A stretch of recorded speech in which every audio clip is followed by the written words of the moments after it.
आज की क्लास में हम लोग मछलियों के एक सहायक श्वसन अंग स्विम ब्लैडर के बारे में देखेंगे। यूँ तो मछलियाँ गिल के द्वारा श्वसन करती हैं। गिल के श्वसन के अंतर्गत वह मुख के द्वारा जल को ग्रहण करती हैं और ये पानी गिल छिद्रों यानी गिल स्लिट्स के द्वारा बाहर निकाला जाता है और इस दौरान वो गिल के संपर्क में आता है जिससे ऑक्सीजन का आदान प्रदान हो जाता है। लेकिन कुछ मछलियों में दूसरे सहायक अंग भी श्वसन के लिए विकसित हुए, उनमें से स्विम ब्लैडर एक है। और ये स्विम ब्लैडर जो है, जैसे कि जो स्थलीय जीव हैं वो फेफड़े से श्वसन करते हैं, तो स्थलीय जीवों में जो फेफड़ा विकसित हुआ इसका सीधा संबंध मछलियों के स्विम ब्लैडर से था। यही स्विम ब्लैडर जो मछलियों में बाद की अवस्था में विकसित हुआ वो आगे चल के स्थलीय जीवों में लंग्स में बदल गया।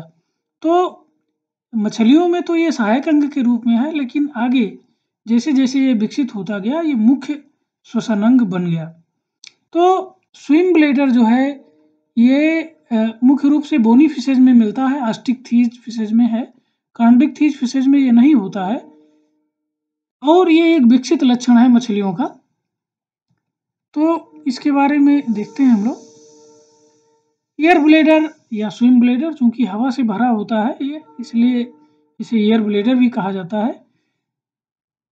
स्विम ब्लैडर इसलिए कहते हैं क्योंकि ये एक थैली है जिसमें हवा भरी होती है और हवा भरी होने के कारण मछलियों का शरीर इसकी वजह से हल्का हो जाता है, जिससे उन्हें तैरने में मदद मिलती है, तो इसलिए इसे स्विम ब्लैडर भी कहा जाता है। ये characteristics organ of bony fishes is a gas filled pneumatic sac called air bladder. यहाँ पर ये जो है वो ये शब्द गायब है यहाँ पर। एयर ब्लैडर है ये, एयर BLADER, एयर ब्लैडर और स्विम ब्लैडर। तो बोनी फिशेज का एक कैरेक्टरिस्टिक फीचर है एक न्यूमेटिक ऑर्गन, मतलब न्यूमेटिक सैक का मतलब ऐसा थैली जो श्वसन से संबंधित है, श्वसन की थैली होती है जिसे हम एयर ब्लैडर या स्विम ब्लैडर कहते हैं। Lying dorsal to the digestive tract, ये जो है जो आहार नाल है, डाइजेस्टिव ट्रैक्ट है उसके ऊपर, and directly beneath the vertebral column, और जो रीढ़ की हड्डी है उसके नीचे पाई जाती है।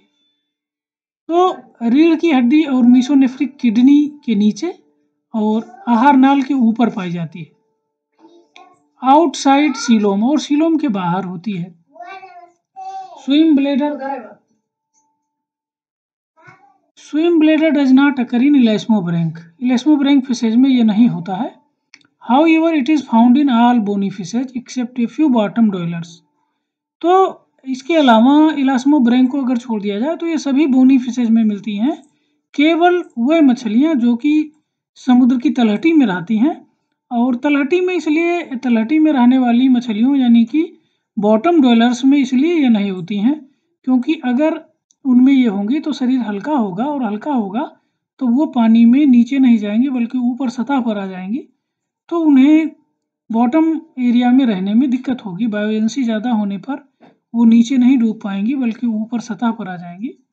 तो उनके एक एडाप्टिव फीचर के रूप में उनमें स्विम ब्लैडर या एयर ब्लैडर नहीं होता है। So it is found in all bony fishes except a few bottom dwellers. For example Lophius, Pleuronectes, ये सब बॉटम ड्वेलर फिशेज हैं, इनमें नहीं होता है। It is vestigial in Latimeria, the only living crossopterygian, और जो क्रॉसऑप्टेरिजियन फिशेज हैं जैसे कि लेटिमेरिया में ये अवशेषी है यानी विकसित नहीं होता है, बस नाम मात्र का होता है और सक्रिय नहीं होता है। Generally speaking the air bladder arises as an outgrowth from the oesophageal region of the alimentary canal. सामान्य तौर पर कहें तो जो आहार नाल है उससे एक अपवृद्धि के रूप में, एक आउटग्रोथ के रूप में स्विम ब्लैडर विकसित होता है, यानी उसका एक भाग बाहर की तरफ बढ़ने लगता है और वो लास्ट में जाके स्विम ब्लैडर के रूप में बदल जाता है। It shows a great diversity in mode of development, विकास के अगर देखा जाए मोड ऑफ डेवलपमेंट के को लेके तो काफ़ी विभिन्नता देखने को मिलती है। Structure and function in different fishes, तो इसके मोड ऑफ डेवलपमेंट में, इसकी संरचना में और कार्य में अलग अलग मछलियों में काफ़ी विभिन्नता देखने को मिलती है। It shows a great diversity in mode of development, structure and function in different fishes. It lies ventral to the alimentary canal in Polypterus. अब पोलिप्टेरस में ये आहार नाल के नीचे स्थित होती है, लेकिन ज़्यादातर फिशेज में आहार नाल के डॉर्सल यानी ऊपर की स्थिति में होती है। लेटरल इन डिप्नोई, डिप्नोई में ये किनारे की तरफ होती है यानी बराबर में होती है। एंड डॉर्सली डॉर्सोवेंट्रल इन टीलियास्ट, और टीलियास्ट में या तो ऊपर होता है या ऊपर नीचे दोनों तरफ फैला होता है।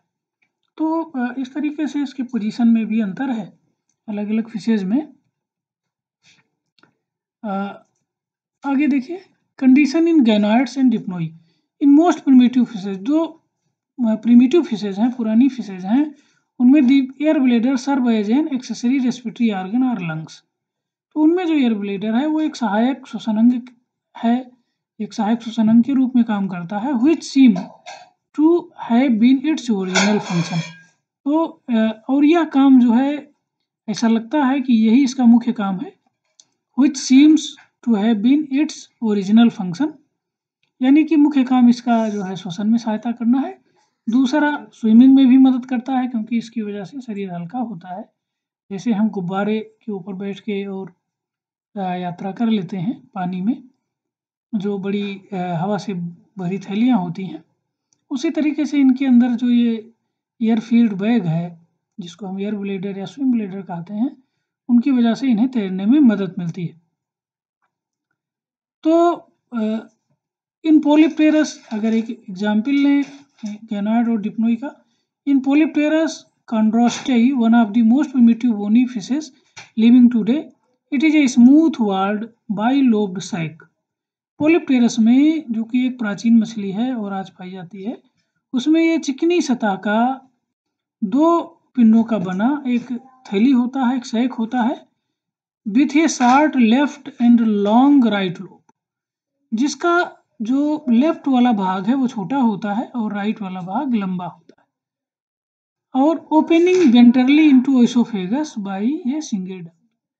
तो ये जो है ओइसोफेगस में, यानी कि स्टमक से पहले मुख और स्टमक के बीच आहार नाल का जो भाग होता है ओइसोफेगस कहलाता है। तो ओइसोफेगस में ये खुलता है एक नली के द्वारा और नीचे की तरफ से। इन लंग फिशेज, अब जो लंग फिशेज हैं जैसे प्रोटाप्टेरस है, लेपिडोसाइरन है, the condition is similar but the two lobe are equal in. तो यहाँ पर जो लंग फिशेज हैं प्रोटाप्टेरस और लेपिडोसाइरन, इनमें कंडीशन इसी तरीके का है, लेकिन दोनों लोब बराबर होते हैं, यानी लेफ्ट और राइट लोब जो है उसमें अंतर नहीं होता। अब यहाँ पर देखिए, अलग अलग मछलियों में इस फिगर के द्वारा समझ सकते हैं हम किस तरीके से कंडीशन है। जो स्पेशलाइज्ड टीलियास्ट फिशेज हैं उनमें ये एलिमेंट्री कैनाल है और उसके ऊपर एयर ब्लेडर होता है। एलिमेंट्री कैनाल और एयर ब्लेडर में कोई कनेक्शन नहीं होता है, यानी एयर ब्लेडर और एलिमेंट्री कैनाल दोनों फ्री हैं। इसके बाद जो जनरलाइज्ड टीलियास्ट फिशेज हैं, यानी कि जो सामान्य टीलियास्ट हैं जो आमतौर पर देखने को मिलती हैं, उनमें ये डॉर्सल पोजीशन में है, एलिमेंट्री कैनाल के ऊपर, और ओइसोफेगस से ऊपर से एक नली के द्वारा जुड़ा होता है। इस तरीके के एयर ब्लेडर को फाइसोस्टोमस एयर ब्लेडर कहा जाता है।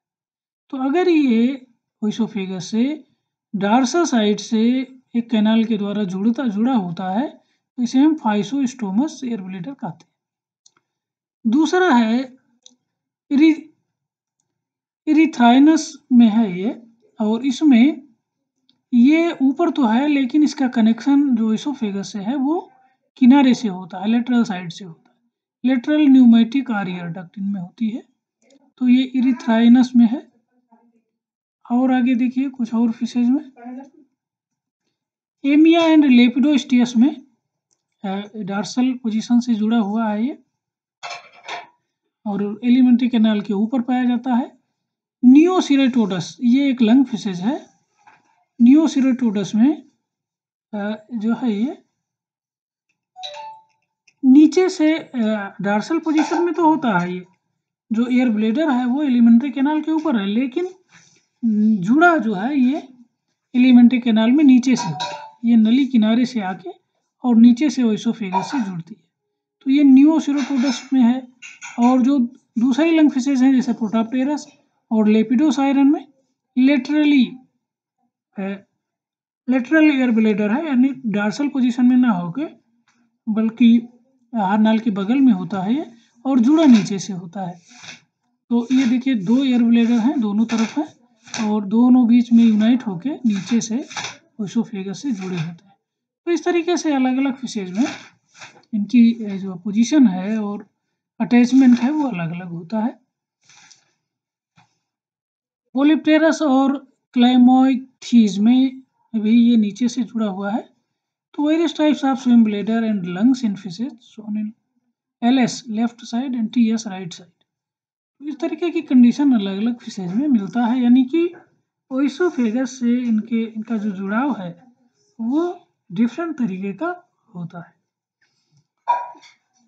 अब क्योंकि ये प्रश्न जो है वो ज़्यादातर शॉर्ट नोट्स में आता है तो हम सीधे इसका फंक्शन देखेंगे, ज़्यादा इसके संरचना में नहीं जाएंगे। टिलियास्ट में कंडीशन थोड़ा देख लेते हैं। Air bladder in higher bony fishes, देखिए प्रिमिटिव बोनी फिशेज में तो हम लोगों ने देखा था कि उनमें जो इनका मुख्य काम है वो सहायक श्वसन अंग के रूप में है और पोजीशन भी हम लोगों ने देखी थी। Air bladder in higher bony fishes or teleost is most specialised playing little or no part in respiration. अब यहाँ पर क्या है कि जब इवोल्यूशन हुआ तो जिनमें air bladder as a respiratory organ develop होने लगा वो धीरे धीरे मछलियों से बदलकर एम्फीबियंस की तरफ बढ़ने लगे, यानी they remain no longer as a fish, they going to change into amphibians due to development of air bladder into lung like organ. तो जिनमें ये एयर ब्लेडर ज़्यादा विकसित होने लगा उनमें तो वो मछलियों से अलग हट गई वो लाइन, लेकिन जो एज ए फिश स्पेशलाइज होने लगा तो उनमें एयर ब्लेडर का जो श्वसन वाला काम था वो धीरे धीरे घट गया, बल्कि ये जो दूसरे यानी फिशेज के लाइफ के लिए उससे ज़्यादा उपयुक्त बनाया गया क्योंकि श्वसन का काम फिशेज में गिल्स कर रहा था। तो यहाँ पर जो है वो स्पेशलाइज होके एज ए हाइड्रोस्टेटिक ऑर्गन के रूप में बदल गया, जो कि शरीर को हल्का बनाता था और उन्हें तैरने में मदद करता था। तो in advance fishes the air bladder take change in the form of swim bladder, यानी ये स्विमिंग का काम जो है वो पकड़ लिया, रेस्पिरेटरी काम इसका जो है वो धीरे धीरे समाप्त होने लगा। Air bladder in higher bony fishes or teleost is the most specialised playing little or no part in respiration and primarily serving as a hydrostatic organ. तो यहाँ पर जो पहला काम इसका हो गया वो था कि हाइड्रोस्टेटिक ऑर्गन में हो गया ये। हाइड्रोस्टेटिक ऑर्गन मतलब हवा से भरा हुआ अंग जो कि जल में तैरने में मदद करता था। तो प्रिमिटिव फिशेज में ये प्राइमरली इसका काम था as a accessory respiratory organ, और एडवांस फिशेज में इसका जो काम है वो प्राइमरली एज ये hydrostatic organ. And two types of air bladder are known in the more generalized group of teleost, salmon and eel. The air bladder retain connection with the gut via a pneumatic duct, just as in ganoid and dipnoi. Such an open air bladder is called physostomus in the teleost. तो जो generalised fishes थी, जो सामान्य तौर पर टिलियास्ट fishes हैं, उनमें हम लोगों ने फिगर में देखा कि ये जो है एयर ब्लेडर जो था वो इसोफेगस से एक नली के द्वारा जुड़ा रहा, उससे संबंधित रहा, और ऐसी स्थिति को हम फाइसोस्टोमस कहते हैं। In teleost Erythrinus the air bladder has a lateral attachment. अब इसका अटैचमेंट जो है वो अलग अलग फिशेज में अलग अलग तरीके से रहा, किसी में लेटरल रहा, किसी में वेंट्रल साइड से रहा, किसी में डॉर्सल साइड से रहा। तो इरिथ्रिनस की अगर बात करें तो इसमें लेटरल अटैचमेंट है। In more specialized teleost such as perch, cod, the duct become atrophied or lost. और ऐसी टेलियास्ट में से जो बहुत स्पेशलाइज्ड हो गई उनमें डक्ट जो है वो अविकसित हो गई या लुप्त हो गई, लॉस्ट हो गई। Such a closed or ductless air bladder is called physoclistus type.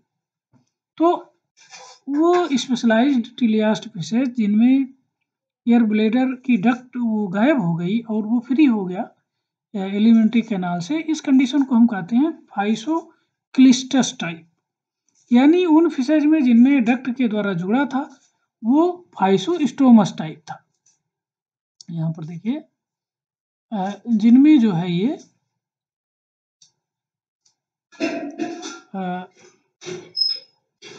जिनमें ये किसी डक्ट के द्वारा जुड़ा रहा वो फाइसोस्टोमस टाइप का था। यहाँ पर देखिए मैं इसे हाईलाइट कर रहा हूँ, फाइसोस्टोमस टाइप का हो गया।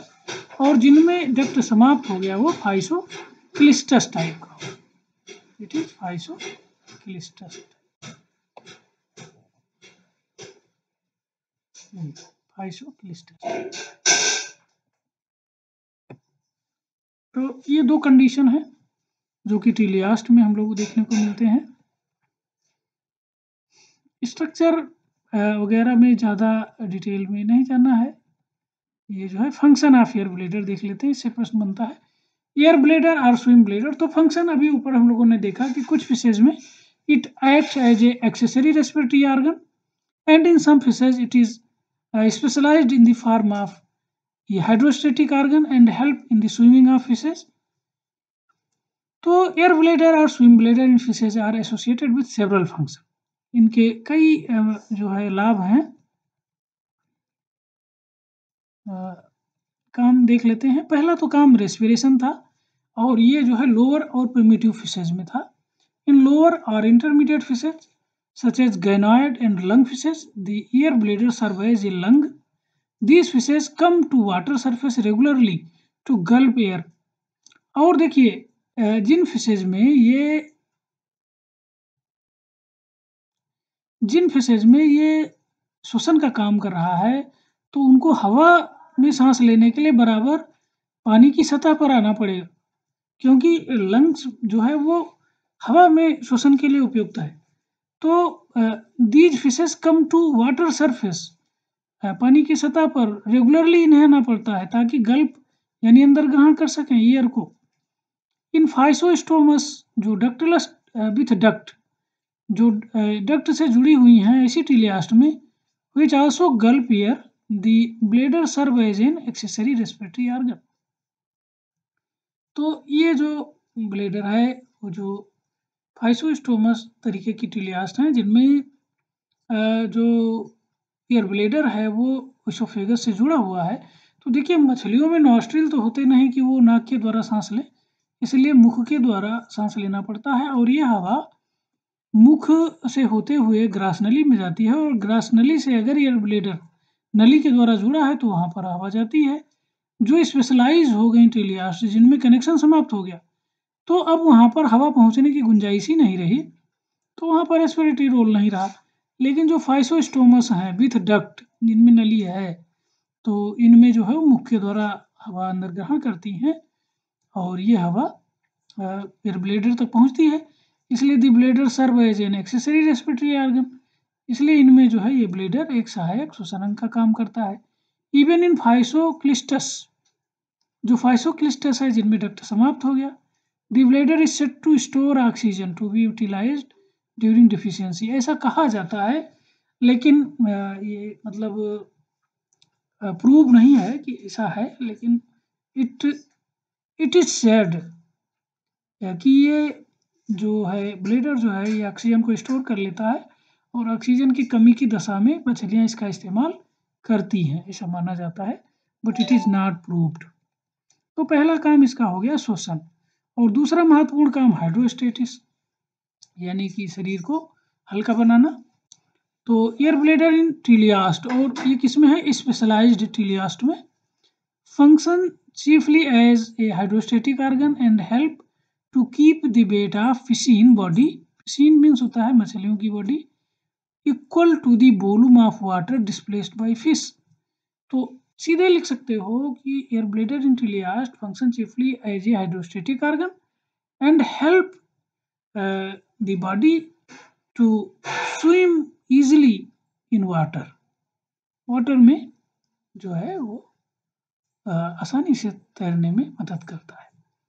और अगर इस तरीके से लिखना चाहो to keep the weight of fish in body equal to, तो ये तो नियम है कि जो है अगर कोई वस्तु जितना पानी जितना उसका आयतन होता है उतना पानी वो हटाएगा डूबने के लिए, और अगर पानी का वेट उसके द्वारा हटाए गए पानी का वेट उसके अपने वेट से ज़्यादा है तो वो वस्तु नहीं डूबेगी उसमें। तो इसकी वजह से आयतन बढ़ जाता है और उतना पानी का भार उस एयर ब्लेडर से ज़्यादा होता है क्योंकि उसमें हवा भरी होती है। तो in this way it helps the fish to easily swim in water. Secretion of more gases means lower specific gravity so that fish rise in water.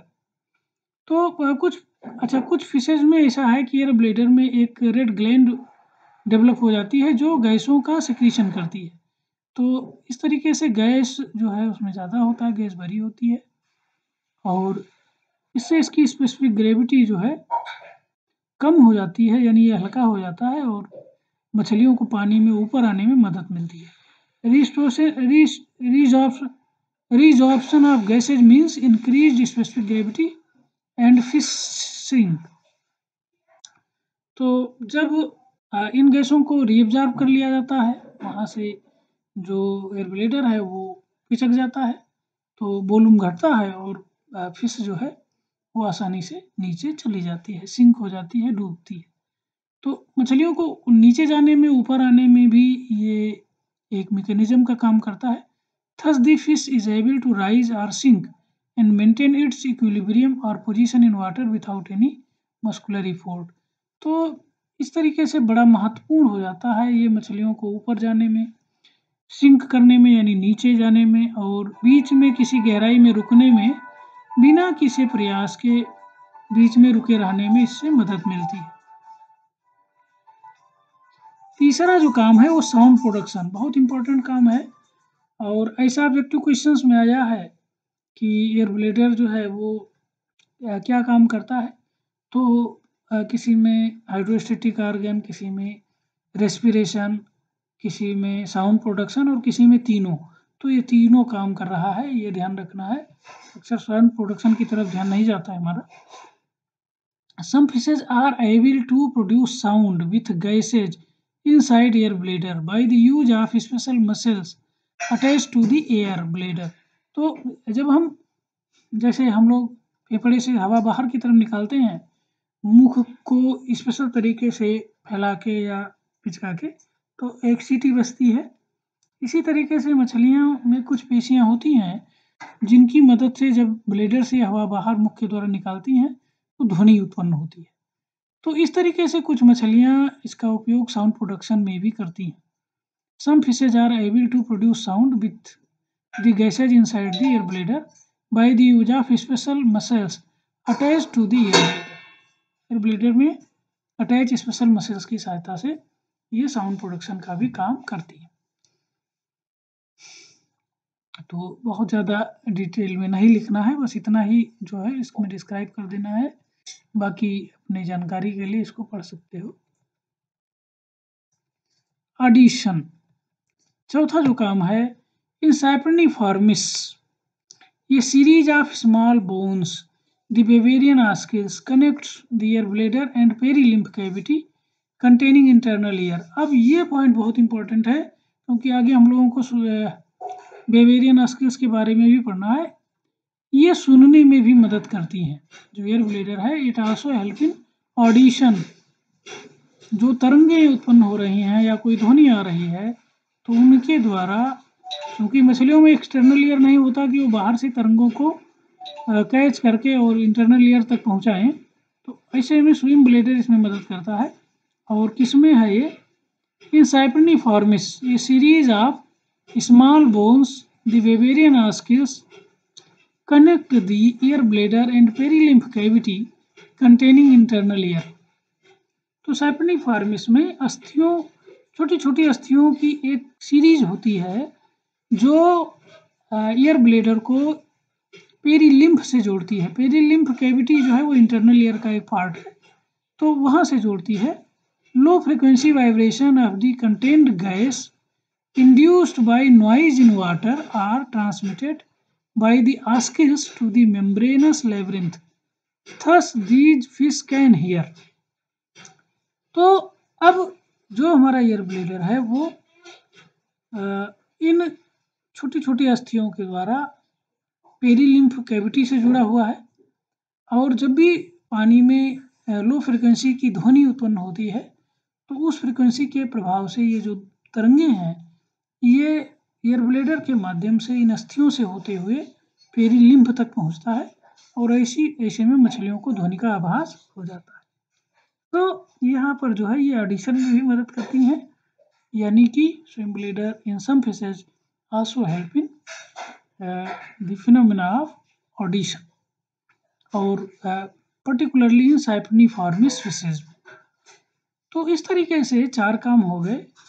जो स्विम ब्लैडर था, it helps in swimming of the fishes, in some fishes it acts as a hydrostatic organ, in some fishes it helps in sound production, and in some fishes particularly in Cypriniformis or in those fishes in which the swim bladder is connected with perilymphatic cavity with the help of Bavarian oscills, it also helps in audition or in hearing of the noise around the fish।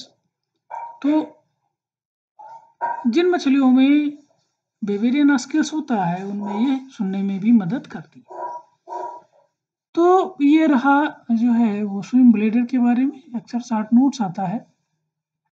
अब phylogenetic relationship with tetrapod lungs, तो विकास के क्रम में जो है इसका क्या संबंध है टेट्रापोड लंग से।